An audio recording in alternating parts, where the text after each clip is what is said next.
1 जनवरी 2026 से LPG gas कीमत से लेकर कार कीमतों तक कई बड़े बदलाव हो रहे हैं जो सीधा आपकी जेब पर असर डालेंगे।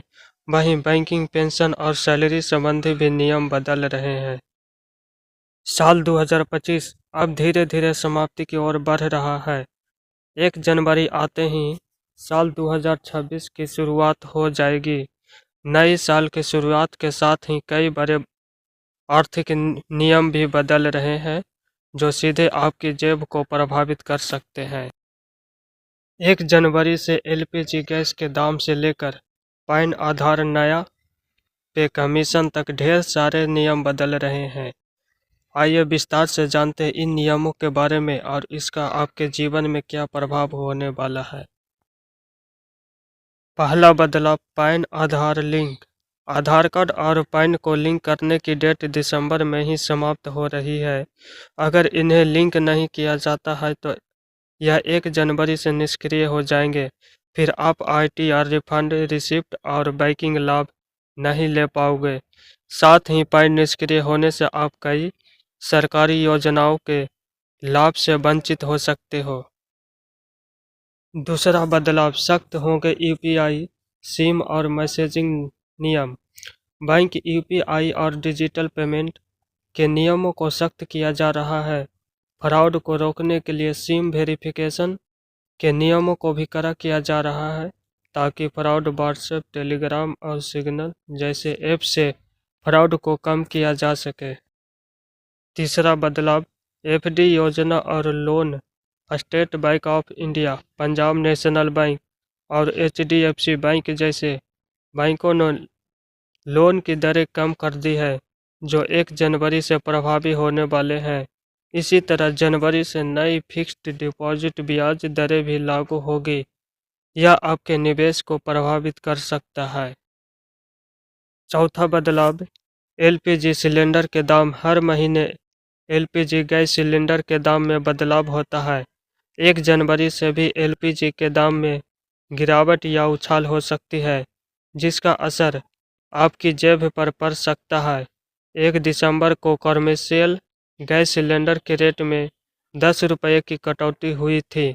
दिल्ली में यह रेट 1580 है।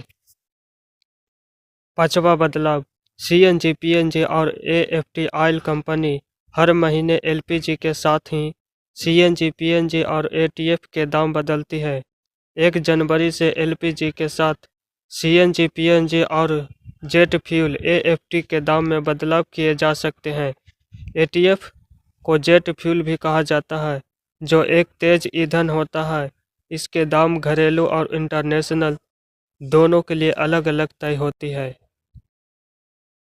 छठवां बदलाव, नया टैक्स कानून। नया इनकम टैक्स एक्ट 2025 1 जनवरी 2026 से पूरी तरह से लागू नहीं किया जाएगा, लेकिन सरकार जनवरी तक नए आईटीआर टैक्स रिटर्न फॉर्म और नियम को नोटिफाई करेगी जो 1 अप्रैल 2026 यानी वित्त वर्ष 2026 से 27 से लागू होगा। यह पुराने टैक्स कानून इनकम टैक्स एक्ट 1961 की जगह लेगा।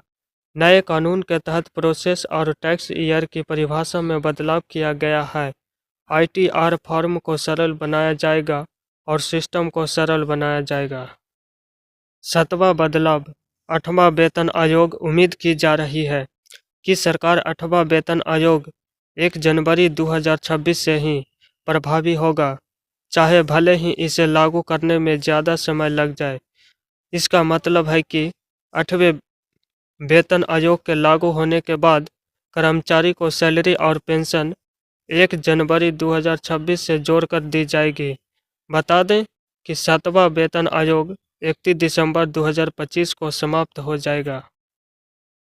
8वां बदलाव, किसानों के लिए नियम।